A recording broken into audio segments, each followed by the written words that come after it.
आंदोलन देखिए। भारत चाहे मुगल रहे होंगे या अंग्रेज रहे होंगे या कोई और रहे होंगे, हिंदुस्तान में सैकड़ों वर्षों की गुलामी के बावजूद भी कोई समय ऐसा नहीं गया होगा, कोई भूभाग ऐसा नहीं गया होगा जहां भारत में कहीं न कहीं आजादी की जोत जली ना हो। लक्षावधि लोगों ने अपने आप को बलिदान दिया। लाखों लोगों ने बलिदान दिया। आजादी के लिए मर मिटे, जवानी जलों में खपा दी। महात्मा गांधी ने भी आजादी के लिए काम किया, लेकिन फर्क क्या था? वे तपस्वी लोग थे, वीर पुरुष थे, त्यागी लोग थे, देश के लिए मरने मिटने वाले लोग थे, लेकिन आते थे देश के लिए शहीद हो जाते थे। परंपरा तो बहुत बनी रही, उसने एक वातावरण भी बनाया। लेकिन गांधी जी ने जन आंदोलन खड़ा किया और सामान्य मानवी झाड़ू भी लगाता है तो कहते तुम आजादी के लिए कर रहे हो। किसी को पढ़ा रहे हो तो बोले तुम आजादी को कर रहे हो। तुम चरखा काट रहे हो और खादी बना रहे हो, तुम आजादी के लिए काम कर रहे हो। तुम लेप्रेसी के पेशेंट की सेवा कर रहे हो, तुम आजादी के लिए कर रहे हो। उन्होंने हर काम के साथ आजादी के रंग से रंग दिया और इसके कारण भारत का सामान्य मानवी भी लगने लगा कि हम मैं भी आजादी का सैनिक बन गया हूं। ये जन आंदोलन इतना बड़ा गांधी जी ने बड़ा बनाया जिसको अंग्रेज कभी समझ ही नहीं पाए। अंग्रेजों को कभी अंदाज ही नहीं था कि एक चुटकी भर नमक, दांडी यात्रा एक बहुत बड़ा रिवॉल्यूशन पैदा कर सकता है, और करके दिखाया उन्होंने। तो बात और उनका जीवन व्यवहार शैली, उनका दिखना बैठना, उन सब का एक प्रभाव था। और मैंने तो देखा है कि वे कई उनके किस्से बड़े मशहूर हैं। वो एक बार गोलमेज परिषद में आ, एक अंग्रेज ने रिपोर्ट उनको शायद गोलमेज परिषद में जा रहे थे। बंकिंघम पैलेस में किंग जॉर्ज से उनकी मुलाकात का समय था। अब गांधी जी अपना धोती और एक चद्दर लगा करके पहले चले गए। उस तमाम लोगों को इतना था भी ऐसे कपड़ों में वो मिलने आ गए महाराज को। तो उन्होंने गांधी ने कहा भाई मुझे कपड़े पहनने की क्या जरूरत है? जितने कपड़े आपके राजा के बदन पर है वो हम दोनों के लिए काफी है। तो ये मजाकिया स्वभाव उनका था। तो महात्मा गांधी की कई विशेषताएं रही हैं और मुझे लगता है कि उन्होंने सामूहिकता का भाव जो जगाया, जनशक्ति के सामर्थ्य को पहचाना, मेरे लिए आज भी वो उतना ही महत्वपूर्ण है। मैं जो भी काम करता हूं मेरी कोशिश रहती है कि वो जन सामान्य को जोड़ करके करूं, ज्यादा से ज्यादा लोगों की भागीदारी हो। सरकार ही सब कुछ कर लेगी ये भाव मेरे मन में नहीं होता है। समाज की शक्ति अपरंपार होती है, ये मेरा मत रहता है। तो गांधी जी शायद 20वीं सदी के सबसे महान नेताओं में से एक थे। आप भी 21वीं सदी के सबसे महान नेताओं में से एक हैं। वे दोनों समय अलग थे और आप जियोपॉलिटिक्स के खेल और कला में कुशल रहे हैं। तो आपसे जानना चाहूंगा कि आप चीजों को सही से संभाल रहे हैं। मतलब आप बड़े देशों के साथ भी अच्छे से बातचीत करके रास्ता निकाल लेते हैं। तो बेहतर क्या है, लोगों का आपसे प्यार करना या आपसे डरना? ऐसा लगता है कि आपको सब प्यार करते हैं पर उनको आपकी ताकत का भी पता है। आप वो संतुलन कैसे ढूंढते हैं, इस पर कुछ बताना चाहेंगे? पहली बात है कि ये तुलना करना उचित नहीं होगा कि 20वीं सदी के महान नेता गांधी थे। वो 20वीं हो 21वीं हो या 22वीं हो, गांधी महान नेता हर सदी के लिए है। आने वाली सदियों तक महात्मा गांधी रहने वाले हैं, क्योंकि मैं उनको उसी रूप में देखता हूं और आज भी मैं उनको रिलेवेंट देख रहा हूं। जहां तक मोदी का सवाल है, मेरे पास एक दायित्व है उस लेकिन दायित्व उतना बड़ा नहीं है जितना कि मेरा देश बड़ा है। व्यक्ति इतना महान नहीं है जितना कि मेरा देश महान है। और मेरी जो ताकत है वो मोदी नहीं है। 140 करोड़ देशवासी, हजारों साल की महान संस्कृति परंपरा, वो ही मेरा सामर्थ्य है। इसलिए मैं जहां भी जाता हूं तो मोदी नहीं जाता है। हजारों साल की वेद से विवेकानंद की महान परंपरा को 140 करोड़ लोग, उनके सपनों को लेकर के, उनको आकांक्षाओं को लेकर के मैं निकलता हूं। और इसलिए मैं नेता को हाथ मिलाता हूं ना, तो मोदी हाथ नहीं मिलाता है। 140 करोड़ लोगों का हाथ होता है वो। तो सामर्थ्य मोदी का नहीं है, सामर्थ्य भारत का है। और उसी के कारण, और मुझे याद है मैं 2013 में जब मेरी पार्टी ने तय किया कि मैं प्रधानमंत्री का उम्मीदवार रहूंगा, तो मेरी जो आलोचना होती थी वो एक ही आलोचना होती थी और वो व्यापक रूप से चर्चा हुआ। मोदी तो एक स्टेट का नेता है, एक राज्य को चलाया है, उसको विदेश नीति क्या समझ आएगी, वो विदेश में जाके क्या करेगा, ऐसी सारी बातें होती थी। और मुझे जितने भी मेरे इंटरव्यूज होते थे उसमें ये सवाल मुझे पूछा जाता था। तब मैंने एक जवाब दिया था। मैंने कहा कि देखिए भाई, एक प्रेस इंटरव्यू में तो पूरी विदेश नीति में समझा नहीं सकता हूँ और वो नहीं जरूरी है। लेकिन मैं इतना आपको कहता हूं कि हिंदुस्तान न आंख झुका के बात करेगा, न आंख उठा के बात करेगा, लेकिन अब हिंदुस्तान आंख में आंख मिला के बात करेगा। तो मैं 2013 में इस प्रकार से आज भी उस विचार को लेकर के मैं रहा हूं। मेरे लिए मेरा देश प्रथम है, लेकिन किसी को नीचा दिखाना, किसी को बुरा भला कहना, ये न मेरे संस्कृति के संस्कार है, न मेरी सांस्कृतिक परंपरा है। और हम तो मानते हैं कि भाई पूरी मानव जात का कल्याण हो।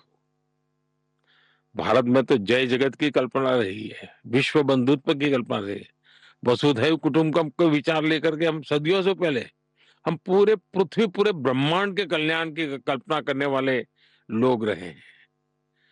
और इसलिए आपने देखा होगा कि हमारी बातचीत भी क्या होती है। मैंने दुनिया के सामने जो अलग अलग विचार रखे हैं, उन विचारों को अगर आप एनालिसिस करेंगे, जैसे मैंने एक विषय रखा, एनवायरमेंट की इतनी चर्चा होती थी, मेरे एक भाषण में मैंने कहा वन सन, वन वर्ल्ड, वन ग्रिड। तो ये पूरा, फिर जब कोविड चल रहा था तो G20 में ही मेरा एक संबोधन था। मैंने कहा भाई हमारा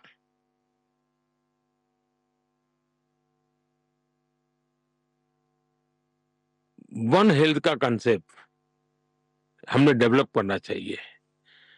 यानी हमेशा मेरी कोशिश ये रही है, जैसे हमने G20 का हमारा लोगो था कि one earth, one family, one future. हर चीज में हम उस भूमिका से ही पले बढ़े। अब दुनिया को ये चीजें, अब मैंने जैसे रिन्यूएबल एनर्जी का मूवमेंट चला है, इंटरनेशनल सोलर अलायंस को हमने जन्म दिया, और वन सन, वन वर्ल्ड, वन ग्रिड, उस भावना। और दुनिया को ग्लोबल हेल्थ की जब बात आई तो मैंने कोविड में कहा था वन अर्थ, वन हेल्थ। अब जब वन अर्थ, वन हेल्थ कहता हूं तो पशु जीव मात्र, चाहे वो वनस्पति हो, पशु पंखी हो या मानव जीवन हो, यानी मेरी हमेशा कोशिश रही है कि दुनिया का कल्याण करने वाली मूलभूत चीजों की ओर हमने कोशिश करनी चाहिए। अगर हम सब मिल करके, और दूसरी बात है कि आज दुनिया इंटरकनेक्टेड है, आइसोलेशन में कोई नहीं कर सकता। आज दुनिया इंटरडिपेंडेंट है, आइसोलेशन में आप कुछ नहीं कर सकते। और इसलिए आपको सबके साथ ताल मिलाने की आदत भी बनानी होगी, और सबको सबके साथ ताल मिलाने की आदत बनानी पड़ेगी, तो हम इस काम को आगे बढ़ा सकते हैं। यूनाइटेड नेशंस जैसी संस्थाओं का जन्म हुआ वर्ल्ड वॉर के बाद, लेकिन काल रहते हुए उसमें जो रिफॉर्म होने चाहिए वो नहीं हुए। उसके कारण आज उनको कितना रिलेवेंस रहा, कितना नहीं, उस पर डिबेट चल रही है। आपने इस बारे में बात की है कि आपके पास दुनिया में शांति स्थापित करने का कौशल है, अनुभव है, जियोपॉलिटिकल दबदबा है। आज दुनिया में और वर्ल्ड स्टेज पर सबसे बड़ा पीसमेकर बनने के लिए जबकि कई वॉर्स चल रही हैं। क्या आप मुझे बता सकते हैं कि आप शांति की स्थापना कैसे करेंगे? दो देशों के युद्ध के बीच शांति समझौता लाने में मदद कर सकते हैं। उदाहरण के तौर पर रूस एंड यूक्रेन। आप देखिए, मैं उस देश का प्रतिनिधित्व कर रहा हूं जो भगवान बुद्ध की भूमि है। मैं उस देश का प्रतिनिधित्व कर रहा हूं जो महात्मा गांधी की भूमि है। और ये ऐसा महापुरुष है कि जिनके उपदेश, जिनका वाणी, वर्तन, व्यवहार पूरी तरह शांति को समर्पित है। और इसलिए सांस्कृतिक रूप से, ऐतिहासिक रूप से हमारा बैकग्राउंड इतना मजबूत है कि जब भी हम शांति के लिए बात करते हैं तो विश्व हमें सुनता है। क्योंकि ये बौद्ध की भूमि है, ये महात्मा गांधी की भूमि है, तो विश्व में सुनता है। और हम संघर्ष के पक्ष के है ही नहीं, हम समन्वय के पक्ष के हैं। न हम प्रकृति से संघर्ष चाहते हैं, न हम राष्ट्रों के बीच में संघर्ष चाहते हैं। हम समन्वय चाहने वाले लोग हैं। और उसमें अगर कोई भूमिका हम अदा कर सकते हैं तो हमने निरंतर अदा करने का प्रयत्न किया है। अब जैसे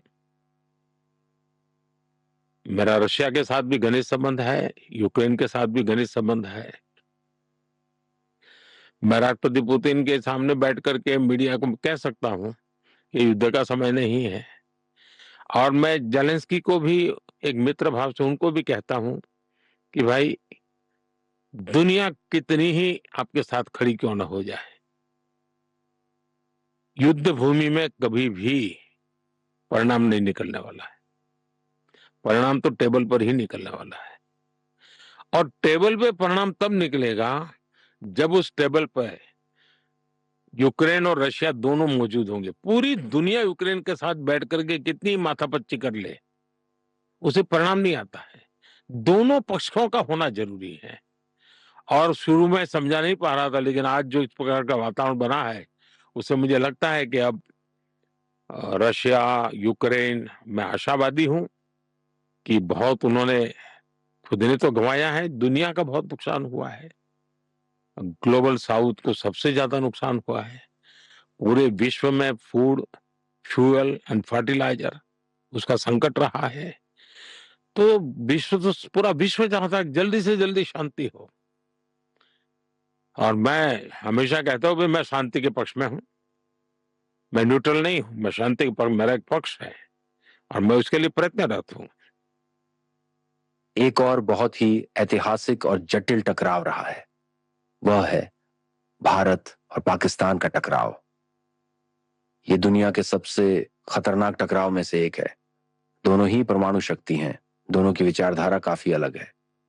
आप शांति चाहते हैं, आप दूर की सोचने वाले नेता हैं। आप भारत पाकिस्तान के बीच दोस्ती और शांति का क्या रास्ता देखते हैं? एक तो कुछ इतिहास की जो बातें हैं जिसको शायद दुनिया के बहुत लोगों को पता नहीं है। 1947 से पहले आजादी की लड़ाई सब लोग कंधे से कंधा मिलाकर के लड़ रहे थे।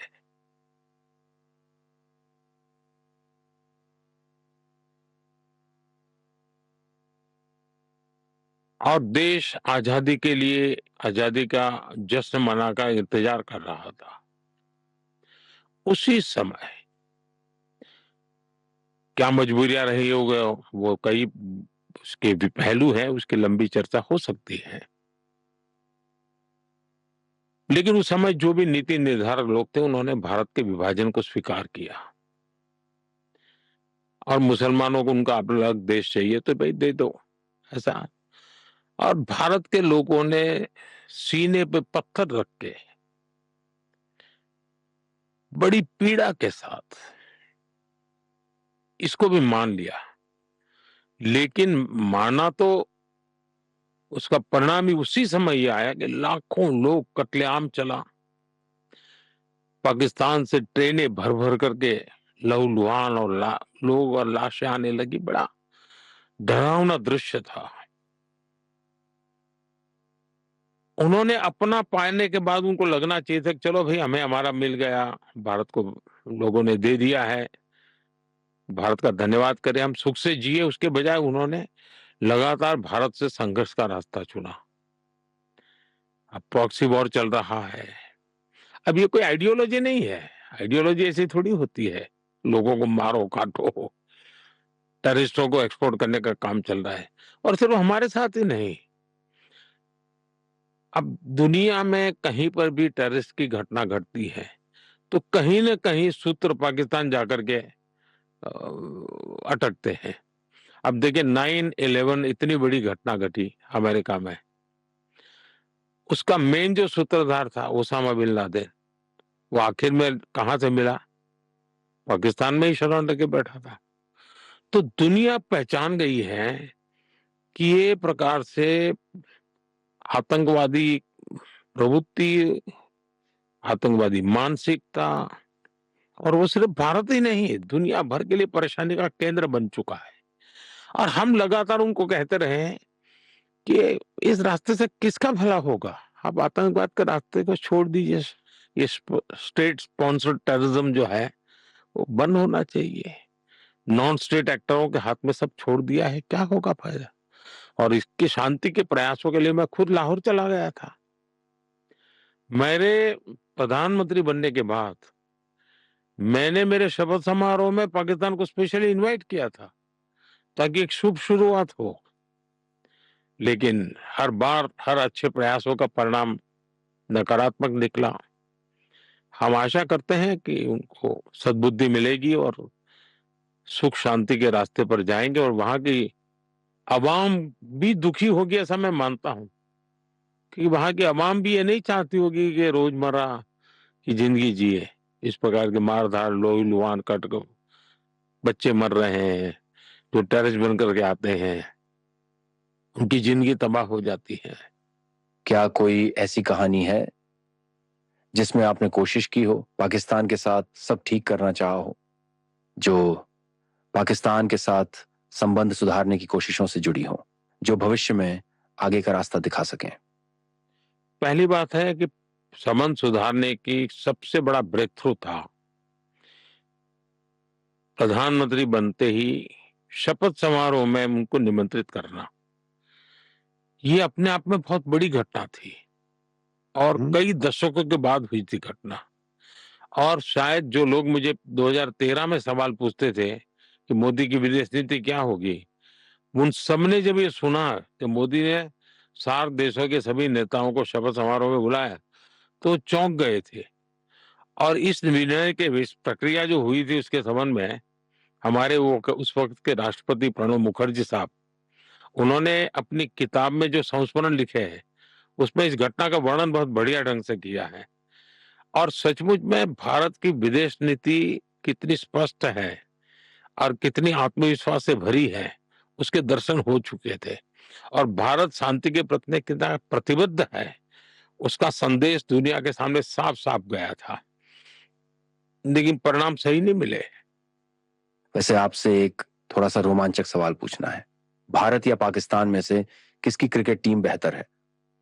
दोनों टीमों की पिच पर दुश्मनी के चर्चे भी सभी ने सुने हैं, और दोनों में जियोपॉलिटिकल तनाव भी है जिसकी अभी आपने बात की है।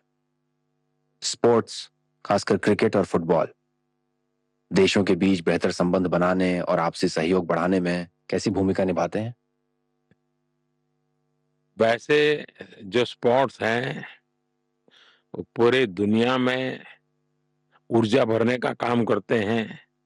स्पोर्ट्समैन स्पिरिट दुनिया के अंदर जोड़ने का काम करते हैं। तो मैं स्पोर्ट्स को तो बदनाम होते देखना नहीं चाहूंगा। स्पोर्ट्स को मैं बहुत मानव की विकास यात्रा का अत्यंत महत्वपूर्ण और खेलदिल एक रूप में हमेशा समझता हूँ। दूसरा विषय है कि कौन अच्छा कौन बुरा, अगर खेल की टेक्निक के संबंध में कहे तो मैं इसका एक्सपर्ट नहीं हूँ। तो टेक्निक जो लोग जानते होंगे वही बता सकते हैं कि किसका खेल अच्छा और कौन खिलाड़ी अच्छे। लेकिन कुछ परिणाम से पता चलता है, जैसे अभी कुछ दिन पहले ही इंडिया और पाकिस्तान के बीच एक मैच हुआ। तो जो परिणाम आया उससे पता चलेगा कि कौन बेटर टीम है, स्वाभाविक पता चलेगा। हाँ, मैंने भी the greatest rivalry India versus Pakistan नाम की सीरीज देखी है, जिसमें कई बेहतरीन खिलाड़ियों और मैचों की बात हुई है। दोनों देशों की ऐसी टक्कर और मुकाबला देखकर अच्छा लगता है। आपने फुटबॉल के बारे में भी बात की है। भारत में फुटबॉल बहुत पॉपुलर है, तो एक और मुश्किल सवाल, आपका फुटबॉल का सबसे पसंदीदा खिलाड़ी कौन है? हमारे पास मेसी, पेले, मैराडोना, क्रिस्टियानो रोनाल्डो, जिदान जैसे नाम हैं। आपको आज तक का सबसे महान फुटबॉल खिलाड़ी कौन लगता है? ये बात सही है कि भारत का बहुत सारा क्षेत्र ऐसा है कि जहाँ फुटबॉल अच्छी तरह खेला जाता है और फुटबॉल की हमारे महिलाओं की टीम भी अच्छा काम कर रही है, पुरुषों की टीम भी अच्छा काम कर रही है। लेकिन अगर पुरानी बातें हम कहें 80s के कालखंड की, तो मैराडोना का नाम हमेशा उभर करके आता है। हो सकता है कि उस जनरेशन के लिए वो एक हीरो के रूप में देखे जाते हो, और आज की जनरेशन को पूछोगे तो वो मेसी की बात बताएंगे। लेकिन मुझे एक और इंटरेस्टिंग घटना याद आ रही है, आपने पूछा तो। हमारे यहाँ मध्य प्रदेश करके एक स्टेट है सेंट्रल पार्ट ऑफ इंडिया में। वहां शहडोल करके एक डिस्ट्रिक्ट है। वहां सारा ट्राइबल बेल्ट है, काफी लोग ट्राइबल लोग रहते हैं। तो मैं वहां ट्राइबल विमेन के जो सेल्फ हेल्प ग्रुप चलते हैं उनसे बातचीत करने का मुझे एकदम पसंद आता है, ऐसे लोगों से बातचीत करना। तो मैं मिलने गया था, लेकिन वहां मैंने देखा कि कुछ स्पोर्ट्स के ड्रेस में पहने हुए 80-100 नौजवान, छोटे बच्चे, थोड़े नौजवान, थोड़ी बड़ी आयु के सब लोग एक ही प्रकार। तो मैं स्वाभाविक उनके पास गया। तो मैंने कहा, भाई आप लोग कहाँ से हैं सब? तो बोले हम मिनी ब्राजील से हैं। मैं कहा, ये मिनी ब्राजील क्या है भाई तेरा? तो बोले हमारे गांव को लोग मिनी ब्राजील कहते हैं। मैंने कहा, कैसे मिनी ब्राजील कहते हैं? बोले हमारे गांव में से हर परिवार में 4-4 पीढ़ी से लोग फुटबॉल खेलते हैं। नेशनल प्लेयर 80 के करीब हमारे गांव से निकले हैं।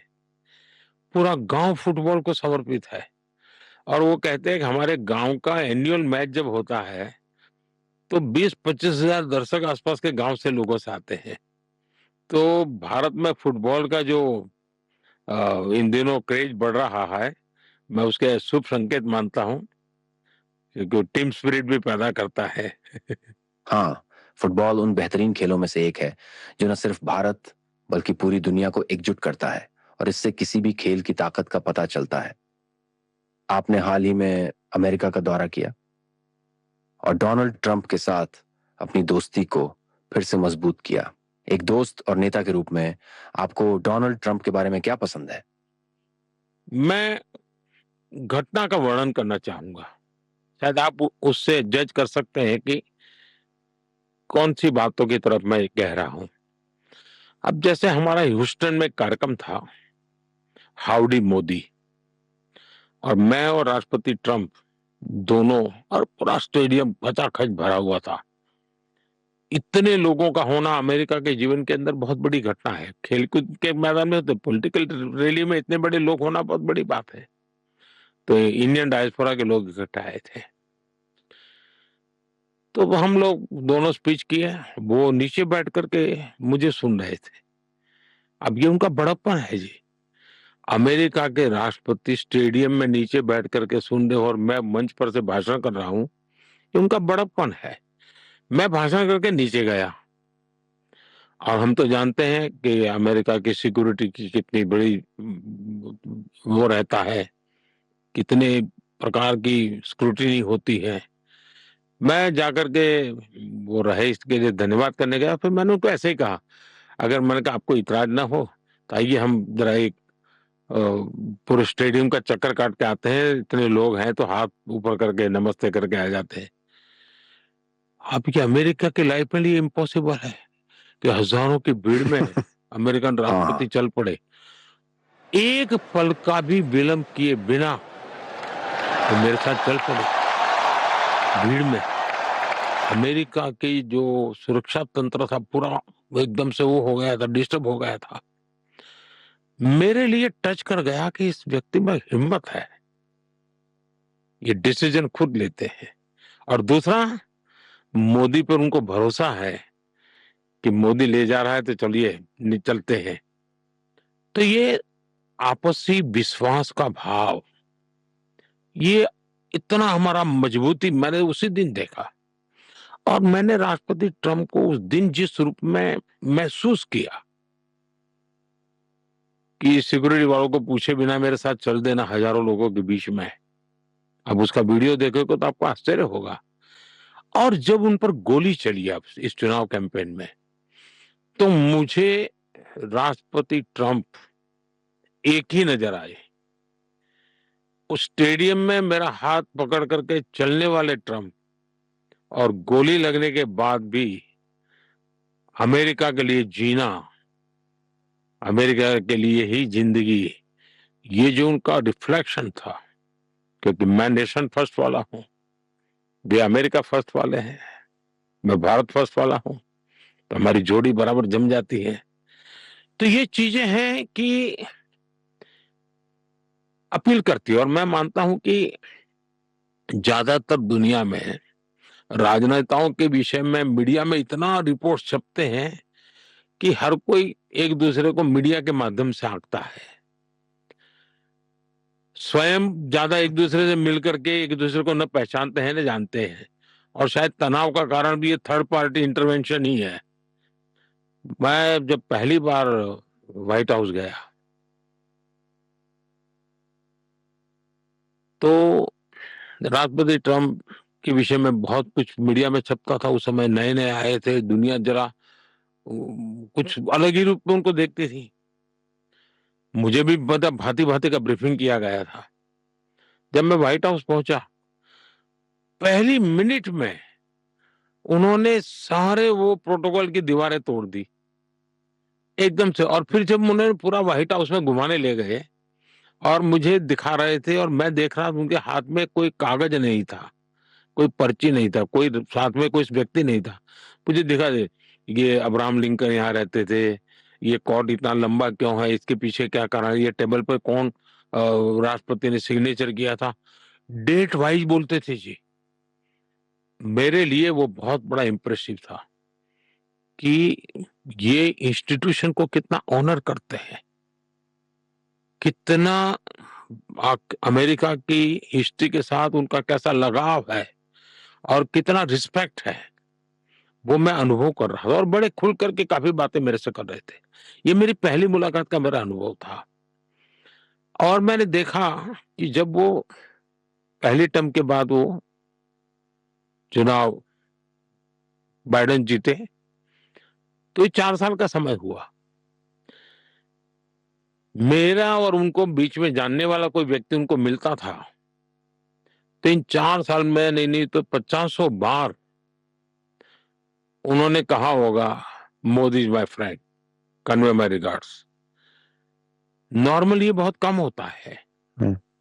यानी हम एक प्रकार से फिजिकली भले न मिले, लेकिन हमारे बीच का डायरेक्ट इनडायरेक्ट संवाद या निकटता या विश्वास, ये अटूट रहा है।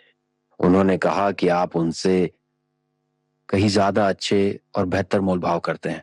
ये बात उन्होंने हाल ही में आपकी यात्रा के दौरान कही। एक वार्ताकार के तौर पर आप उनके बारे में क्या सोचते हैं और आपके अनुसार उनके कहने का क्या मतलब था कि आप मोलभाव में अच्छे हैं? अब ये तो मैं कह नहीं सकता हूँ क्योंकि उनका एक बड़प्पन है कि वो मेरे जैसे आयु में भी उनसे छोटा हूँ। वो मेरी सार्वजनिक रूप से तारीफ करते हैं, अलग-अलग विषय पे तारीफ करते हैं। लेकिन ये बात सही है कि मैं मेरे देश के हितों को ही सर्वोपरि मानता हूँ।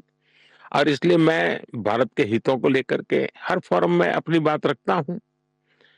किसी का बुरा करने के लिए रखता नहीं हूँ, सकारात्मक रूप से रखता हूँ, तो किसी को बुरा भी नहीं लगता है।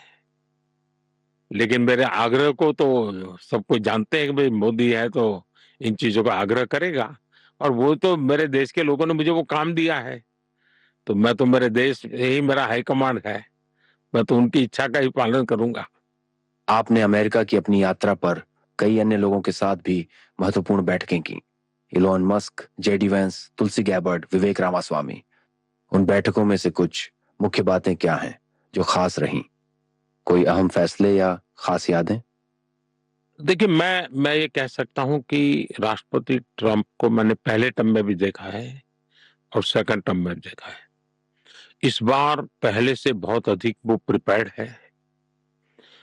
बहुत ही उनको क्या करना है, उसके विषय में उनके दिमाग में स्टेप्स, रोड मैप बहुत क्लियर है। और मैं देख रहा हूँ कि मैं उनकी टीम के लोगों से मिला। मैं मानता हूँ बहुत अच्छी टीम उन्होंने सिलेक्ट की है, और इतनी अच्छी टीम है तो राष्ट्रपति ट्रंप की जो भी विजन है उसको लागू करने वाला सामर्थ्यवान टीम मुझे महसूस हुई जितनी मेरी बातें हुई है। जिन लोगों से मेरा मिलना हुआ, चाहे तुलसी जी हो या विवेक जी हो या एलन मस्क हो, एक फैमिली लाइक एनवायरनमेंट था। सब अपने परिवार के साथ मिलने आए थे। तो मेरा परिचय एलन मस्क है तो मैं मुख्यमंत्री था तब से मेरा उनका परिचय है। तो अपने परिवार के साथ, बच्चों के साथ आए थे तो स्वाभाविक वो माहौल था। खैर बातें तो होती हैं, कई विषयों पर चर्चा होती है। अब उनका जो डोज वाला मिशन चल रहा है तो वो बड़े उत्साहित भी हैं कि किस प्रकार से वो कर रहे हैं। लेकिन मेरे लिए भी खुशी का विषय है कि मैं 2014 में आया, तो मैं भी चाहता हूँ कि मेरे देश में जो पुरानी बीमारियां जो घुस गई हैं, मेरे देश को भी मैं उन बीमारियों से, गलत आदतों से जितनी ज्यादा मुक्ति दिला सकता हूं तो दूं। अब जैसे मेरे यहाँ मैंने देखा 2014 में आने के बाद हमारी कोई इतनी कोई ग्लोबल लेवल पे चर्चा नहीं है जितनी राष्ट्रपति ट्रंप और डोज की चर्चा है। लेकिन मैं उदाहरण दूं तो आपको ध्यान में आएगा कि कैसे काम हुआ है। मैंने देखा कि जो सरकार के कुछ स्कीम्स के बेनिफिट होते हैं, खास करके लोक कल्याण के काम, कुछ ऐसे लोग उसका बेनिफिट लेते थे जिनका कभी जन्म ही नहीं हुआ था, लेकिन गोश्त नाम, शादी हो जाती है, विधवा हो जाते हैं, पेंशन मिलना शुरू हो जाता है, हैंडीकैप हो जाते हैं, पेंशन मिलना। और मैंने फिर उसको स्क्रूटिनी शुरू किया। आप जानकर के हैरान होंगे, 100 मिलियन लोग, 10 करोड़ लोग, 10 करोड़ ऐसे नाम, फेक नाम, डुप्लीकेट नाम, उनको मैंने व्यवस्था से बाहर निकाला। और उसके कारण जो पैसों की बचत हुई, फिर मैंने डायरेक्ट बेनिफिट ट्रांसफर शुरू किया। जो पैसा दिल्ली से निकलेगा उतना ही पैसा उसके जेब में जाना चाहिए। इसके कारण मेरे देश का करीब 3 लाख करोड़ रुपए से भी अधिक जो गलत हाथों में जाता तो बचत हुआ है। डायरेक्ट बेनिफिट ट्रांसफर के कारण टेक्नोलॉजी का मैं भरपूर उपयोग करता हूँ। उसके कारण बिचौलिए वगैरह थे। सरकार में मैंने खरीदार के लिए जेम पोर्टल बनाया टेक्नोलॉजी का, तो सरकार को खरीदी में भी बहुत पैसा बच रहा है, समय बच रहा है, कंपटीशन अच्छा मिल रहा है, अच्छी चीजें मिल रही है। हमारे यहाँ कंप्लायंसेस का बर्डन भी बहुत था। मैंने 40,000 कंप्लायंसेस खत्म किए। पुराने कानून ढेर सारे थे जो कोई कारण नहीं था, करीब 1500 कानून मैंने खत्म किए। तो मैं भी एक प्रकार से सरकार में इस प्रकार की जो चीजें डोमिनेट कर रही थी उससे मुक्ति दिलाने का, तो ये चीजें ऐसी हैं जो डोज का जो काम है, तो स्वाभाविक है ऐसी चीजों को चर्चा होना बहुत स्वाभाविक होता है। आप और शी जिनपिंग एक दूसरे को दोस्त मानते हैं। हाल के तनावों को कम करने और चीन के साथ संवाद और सहयोग फिर से शुरू करने में मदद के लिए उस दोस्ती को कैसे फिर से मजबूत किया जा सकता है? देखिए, भारत और चीन का संबंध ये कोई आज का नहीं है। दोनों पुरातन संस्कृति है, पुरातन सिविलाइजेशन है और मॉडर्न वर्ल्ड में भी अपनी उनकी भूमिका है। आप अगर पुराने रिकॉर्ड देखेंगे, सदियों तक चीन और भारत एक दूसरे से सीखते रहे हैं और दोनों मिलकर के दुनिया की भलाई के लिए कोई न कोई कंट्रीब्यूट करते रहे। ग्लोबल पुराने जो रिकॉर्ड्स है कहते हैं कि दुनिया का जो जीडीपी का था उसका 50% से ज्यादा अकेले भारत और चीन का हुआ करता था। इतना बड़ा कंट्रीब्यूशन भारत का रहा। और मैं मानता हूं कि इतने सशक्त संबंध रहे, इतने गहन सांस्कृतिक संबंध रहे और पहले की सदियों में कोई हमारे बीच में संघर्ष का इतिहास नहीं मिलता है। हमेशा एक दूसरे से सीखना, एक दूसरे को जानने का ही रहा है। और बुद्ध का प्रभाव किसी जमाने में तो चाइना में काफी था और वो यहीं से ही वो विचार गया था। हम भविष्य में भी इन संबंधों को ऐसे ही मजबूत रहना चाहिए, कंटिन्यू रहना चाहिए। ये हमारा जहां तक डिफरेंसेस तो होते हैं, दो पड़ोसी देश होते हैं तो कुछ ना कुछ तो होता है। ऑकेजनल डिसएग्रीमेंट भी बहुत स्वाभाविक है, कोई ऐसा तो हर चीज नहीं होता, एक परिवार में भी रहता है। लेकिन हमारी कोशिश है कि हमारे जो डिफरेंसेस हैं डिस्प्यूट में ना बदले, उस दिशा में हमारा प्रयास रहता है। उसी प्रकार से हम डिस्कोर्ड नहीं, डायलॉग, इसी पर बात कर बल देते हैं, तभी जाकर के एक स्टेबल कोऑपरेटिव रिलेशनशिप और दोनों ही देशों के लिए बेस्ट इंटरेस्ट में है। ये सीख है कि हमारा सीमा विवाद चलता रहता है। तो 2020 में जो सीमा पर जो घटनाएं घटी उसके कारण हमारे बीच स्थितियां काफी दूरी की बन गई। लेकिन अभी राष्ट्रपति श्री के साथ मेरा मिलना हुआ, उसके बाद सीमा पर जो चीजें थी उसमें नॉर्मल से आ चुकी हैं। 2020 के पहले की स्थिति में हम लोग अब काम कर रहे हैं। अब धीरे धीरे वो विश्वास और वो उत्साह और उमंग और ऊर्जा वापिस आ जाए, वो उसको एक थोड़ा समय लगेगा कि बीच में 5 साल का अंतराल गया है। हमारा साथ होना ना सिर्फ बेनिफिशियल है बल्कि ग्लोबल स्टेबिलिटी और प्रॉस्पेरिटी के लिए भी जरूरी है। और जब 21वीं सदी एशिया की सदी है तो हम तो चाहेंगे कि भारत चीन के बीच में स्पर्धा सब स्वाभाविक है, स्पर्धा कोई गलत चीज नहीं है, ये संघर्ष नहीं होना चाहिए। दुनिया एक उभरते हुए वैश्विक युद्ध को लेकर चिंतित है। चीन और अमेरिका के बीच तनाव, यूक्रेन और रूस में तनाव, यूरोप में तनाव, इजराइल और मध्य पूर्व में तनाव। आप इस बारे में क्या कह सकते हैं कि 21वीं सदी में हम वैश्विक युद्ध को कैसे टाल सकते हैं? ज्यादा संघर्ष और युद्ध की ओर बढ़ने से कैसे बच सकते हैं? देखिए, कोविड ने हम सबकी मर्यादाओं को उजागर कर दिया। हम जितने ही भरे अपने आप को महान राष्ट्र क्यों न मानते हो, बहुत प्रगतिशील क्यों न मानते हैं, साइंटिफिक बहुत ही एडवांस गए हुए मानते हो, जो भी हो, सब ने अपने अपने तरीके से। लेकिन कोविड के काल में हम सब जमीन पे आ गए, दुनिया के हर देश। और तब लगता था कि दुनिया उससे कुछ सीखेगी और एक नए वर्ल्ड ऑर्डर की तरफ हम जाएंगे। जैसे सेकंड वर्ल्ड वॉर के बाद एक वर्ल्ड ऑर्डर बना, वैसा शायद कोविड के बाद बनेगा। लेकिन दुर्भाग्य से स्थिति ये बनी कि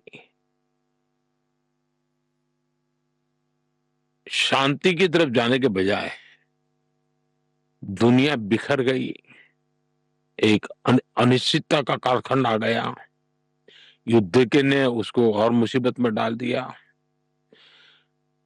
और मैं मानता हूं कि मॉडर्न वॉर्स सिर्फ रिसोर्स या इंटरेस्ट के लिए नहीं, आज मैं देख रहा हूं कि इतना उतने प्रकार का संघर्ष चल रहा है। फिजिकल लड़ाइयों की तो चर्चा होती है, लेकिन हर क्षेत्र में संघर्ष चल रहा है। जो अंतर्राष्ट्रीय संगठन पैदा हुई है करीब करीब इरेलेवेंट हो गए, उसमें कोई रिफॉर्म नहीं हो रहा है। यूएन जैसे संस्थाएं अपनी भूमिका अदा नहीं कर सकते हैं। दुनिया में जो लोग कानून की नियमों की परवाह नहीं करते, वो सब कुछ कर रहे हैं, कोई रोक नहीं पा रहा है। तो ऐसी स्थितियों में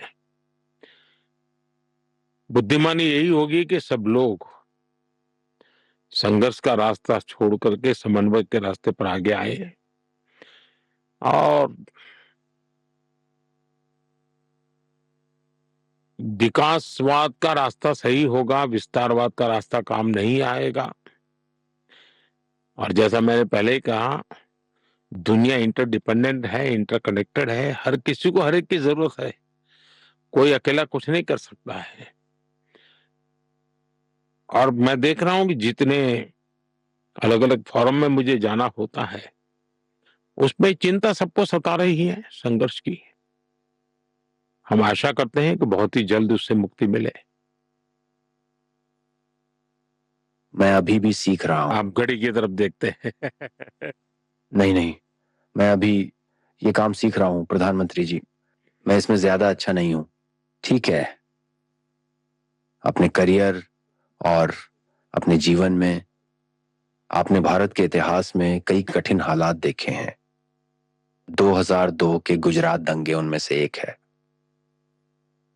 वह भारत के हाल ही के इतिहास के सबसे कठिन समय में से एक था, जब गुजरात के हिंदू और मुस्लिम लोगों के बीच हिंसा हुई, जिसमें 1000 से ज्यादा मौतें हुई।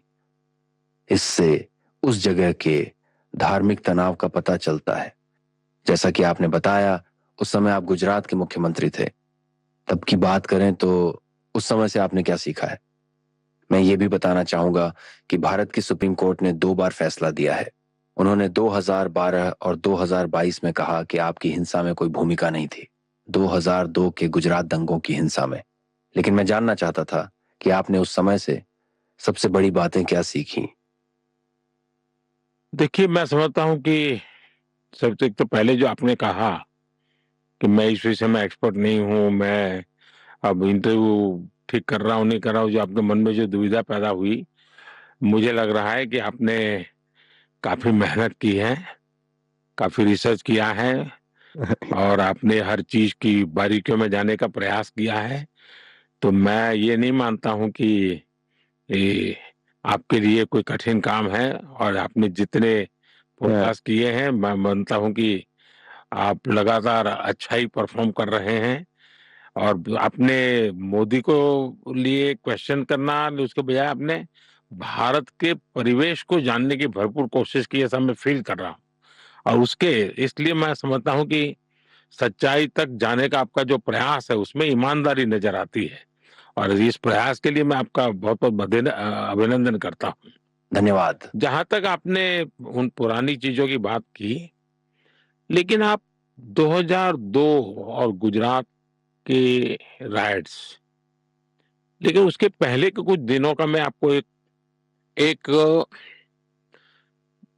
12-15 महीने का एक चित्र आपके सामने पेश करना चाहूंगा, ताकि आपको अंदाज आ जाए कि क्या स्थिति थी। जैसे 24 दिसंबर 1999,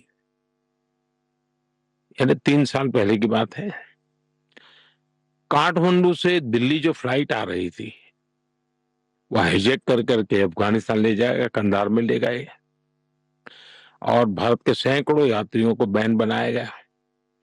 पूरे भारत में एक बहुत बड़ा तूफान था, लोगों के जिंदगी और मौत का सवाल था। अब 2000 के अंदर हमारे यहाँ लाल किले में आतंकी हमला हुआ दिल्ली में, एक नया और उसके साथ तूफान जुड़ गया।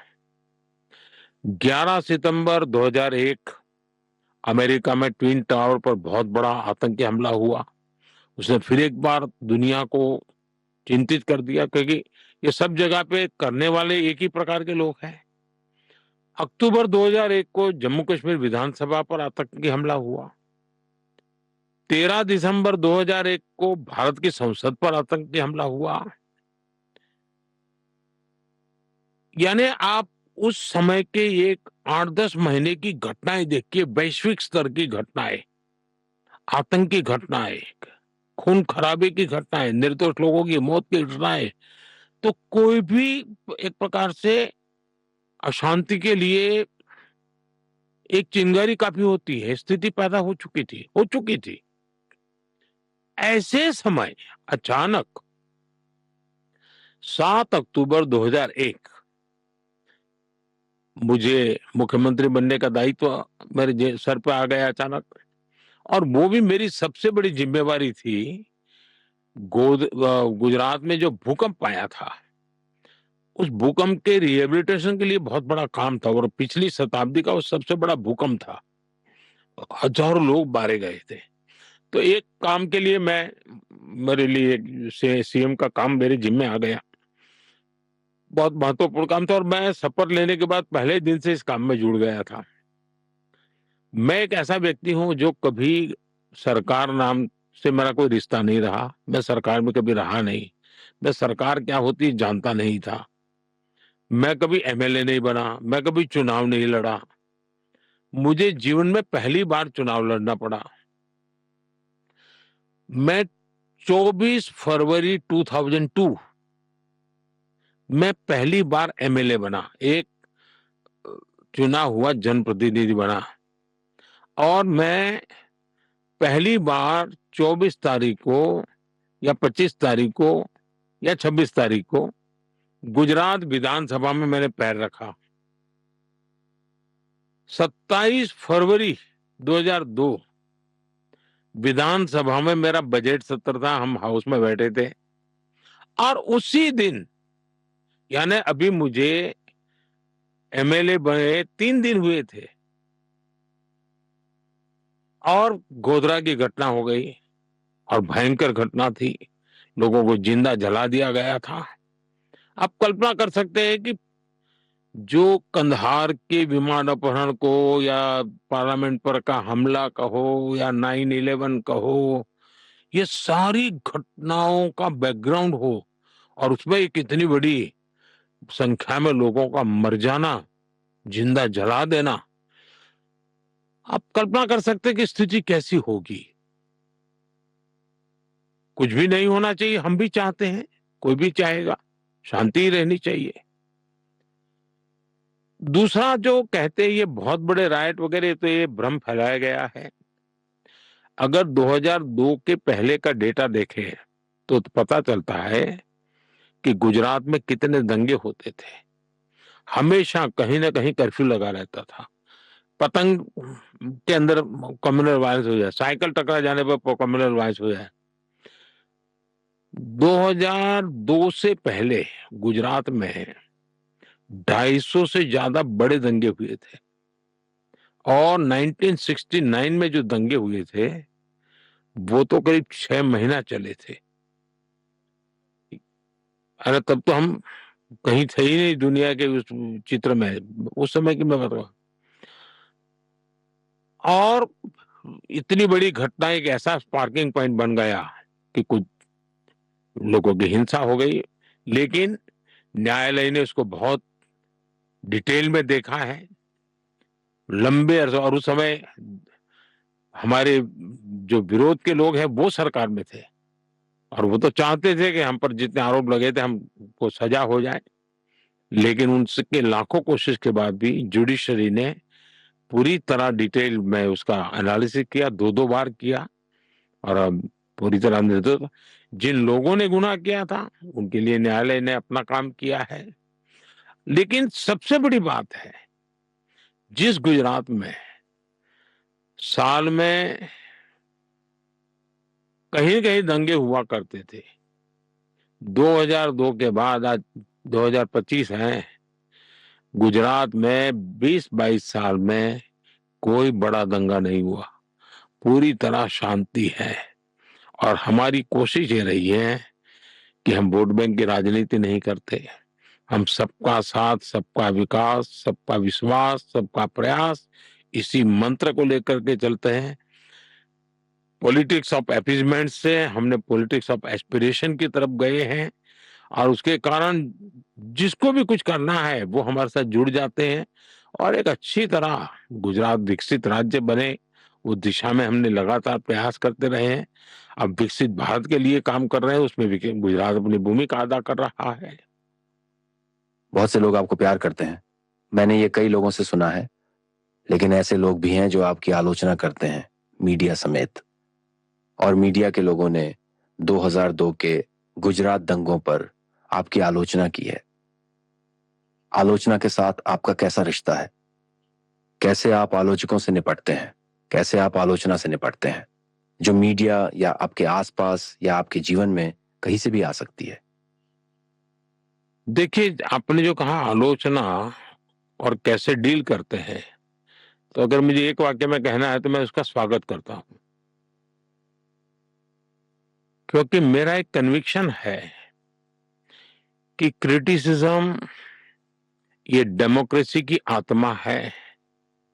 अगर आप ट्रू डेमोक्रेट हैं, आपके ब्लड में डेमोक्रेसी है, तो हमारे यहां तो कहा जाता है शास्त्रों में, निंदक नियरे राखिए। जो आलोचक होते हैं वो सबसे निकट होने चाहिए आपके पास, तो आप डेमोक्रेटिक वे में अच्छे ढंग से अच्छी जानकारियों के साथ काम कर सकते हैं। और मैं मानता हूं कि क्रिटिसिज्म होना चाहिए और ज्यादा होना चाहिए और बहुत तीखा क्रिटिसिज्म होना चाहिए। लेकिन मेरी शिकायत ये है कि आजकल क्रिटिसिज्म नहीं हो रहा है। क्रिटिसिज्म करने के लिए बहुत अध्ययन करना पड़ता है, विषय की बारीकी में जाना पड़ता है, सच और झूठ खोज करके निकालना पड़ता है। आजकल लोग शॉर्टकट ढूंढने की आदत के कारण कोई स्टडी करते नहीं है, रिसर्च नहीं करते हैं, वीकनेसेस को ढूंढ के निकालते नहीं है और आरोप लगाने में लग जाते हैं। एलिगेशंस और क्रिटिसिज्म के बीच में बहुत अंतर होता है। आप जिन लोगों का रेफरेंस दे रहे हैं वो एलिगेशंस है, वो क्रिटिसिज्म नहीं है। और लोकतंत्र की मजबूती के लिए क्रिटिसिज्म चाहिए।